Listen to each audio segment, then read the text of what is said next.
DFAT or the AUKUS task force briefed our government on additional measures here that could speed up the whole process in terms of the implementation from AUKUS in terms of meeting the US expectations? Are there things that the narrative to date seems to be it's all on their shoulders, we're waiting for them to reform?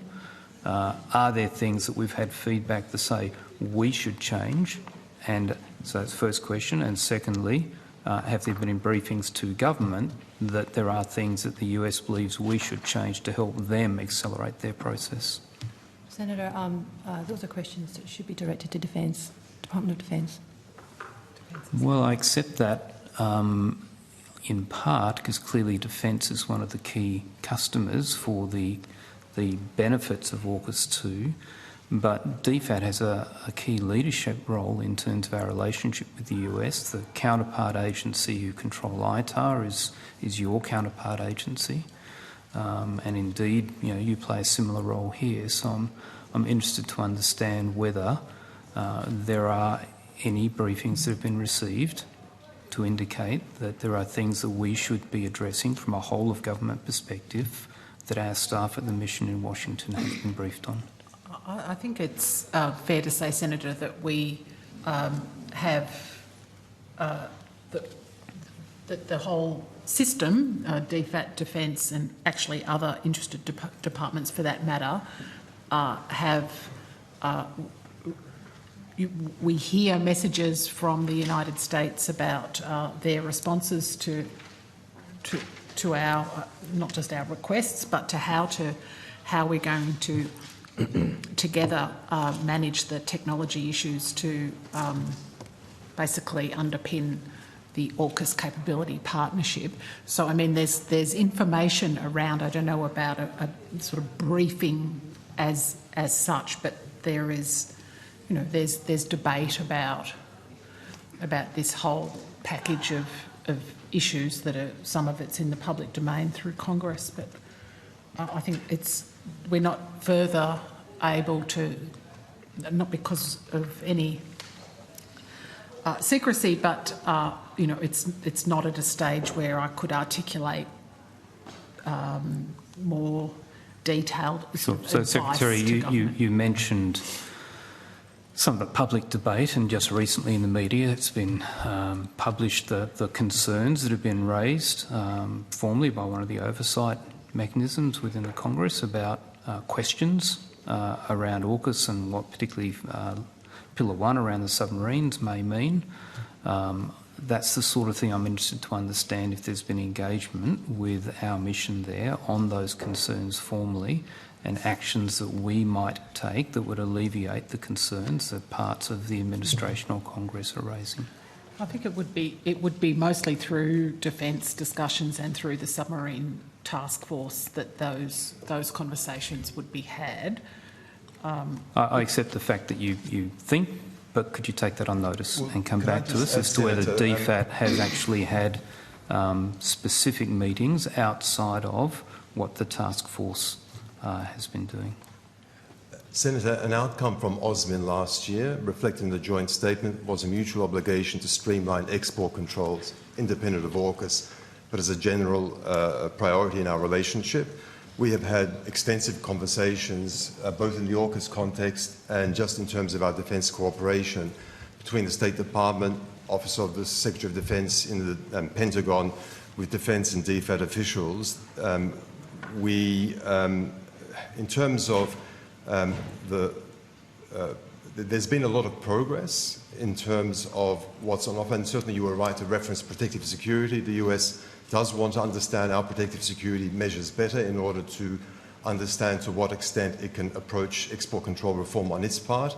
Of course, ultimately, what sort of reforms the US entertains will be a matter for the US. But these are conversations in which we've been very, very engaged. DFAT's probably not authorised to understand how useful some of the measures are because, of course, Defence is the administrator of export licensing. So it's for Defence to really determine whether they'll be effective in terms of addressing ITAR constraints, in terms of breaking down more general export control barriers. But those conversations are moving and progressing well and have been since this issue has been raised in the context of AUSMIN at a more senior level at the end of last year. Sure. Okay. So you mentioned streamlining beyond AUKUS, and that is certainly true. The joint statement, and I quote, says to streamline technological and industrial-based collaboration, accelerate and strengthen AUKUS implementation and build new opportunities for US investment in the production and purchase of Australian critical minerals, critical technologies and other strategic sectors. So many of those are outside the remit of defence. Can you comment on progress against those other elements, particularly in terms of those government-to-government, essentially offset or offtake agreements, offtake, not offset, agreements around things like critical minerals? Senator, do you have further questions? Because it is time for break. I'm happy for the officer to come back and provide you a response. I have one more after this answer, Chair, if you can stretch that far for your cup of tea. Okay. We'll have a quick response from the department, and then we'll head back to Senator Fawcett. Yeah.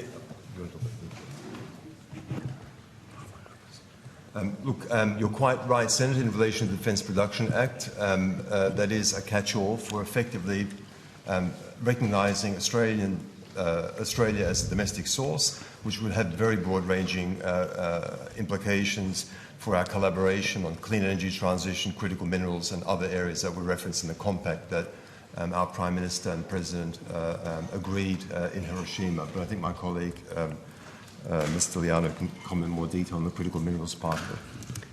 Thank you, Senator. Helen Stiliano, First Assistant Secretary, Trade, Resilience and Indo-Pacific Economic Cooperation Division. It's quite a mouthful. Yes, it is. And she does it with a smile.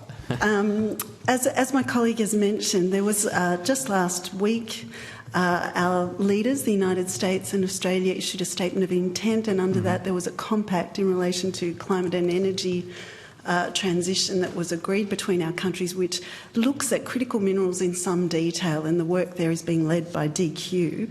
Last week in Detroit, the Trade Minister met with the Secretary of Commerce. He also met with the US Trade Representative and met with the Chair of the House Ways and Means Committee, Jason Smith, to talk about collaboration that we could have in the critical minerals space with an eye on the regulation that might be developed under the Defence Production Act and what we might be able to do and achieve. So yes, we are very actively engaged at senior levels. Our embassy at all levels is engaged in the discussion about what the regulation might look like and what the opportunities might be for Australia.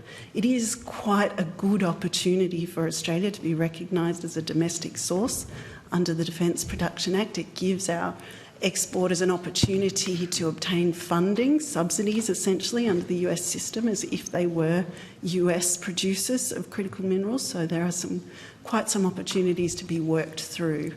But as you point to, the devil will be in the regulation, and our embassy and our ministers and officials at all levels of government, including in DQ, which is leading, and Department of Industry, Science and Resources, are working towards making sure we get the most out of it.